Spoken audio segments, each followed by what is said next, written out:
তো hey guys TV ফাড়ে বিকশিত দেহ আজকে আমরা আছি ভিডিও শ্যুট করবে পাহাড়ের মিজে পাহাড়।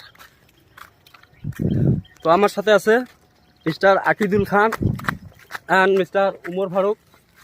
তো তোমরা দেখতে পাচ্ছেন আজকে আমরা কয়েকটা মানে শর্ট ভিডিও শুটিং করলাম আর কি, আর প্লাস কমেডি কয়েকটা শুটিং করছি। তো অতি শীঘ্রই আমার ইনস্টাগ্রামে আপলোড হবে, তোমরা দেখবেন ভিডিওগুলো। আর ভিডিওগুলো রিয়েক্ট করবেন, একটা ধরো যেটা ফানি দেখবে ওটা ফানি রিয়েক্ট করবেন, যেটা স্যাড দেখবে ওটা স্যাড রিয়েক্ট করবেন। ভিডিওগুলো আর কি লাইক করবেন আর যত পারেন ফ্রেন্ডদেরকে শেয়ার করে দেবেন, যাতে ওরা যাতে কিছু একটা মানে আমাদের ভিডিও দেখে যাতে কিছু একটা শেখে। তো আশা করি ভিডিওগুলো তোমাদেরকে ভালো লাগবে। আকিদুল কিছু বলবে নাকি? আর একটা কথা, ভিডিওগুলো কিন্তু অনেক কষ্ট করে বানাচ্ছি, কিছু একটু হলে সাপোর্ট করবেন, ঠিক আছে? একটা অ্যাকশন ভিডিওরও সিন নেওয়া আছে, তা যাবে একদিনে না লাহে লাহে আপলোড করব। তো তোমরা সব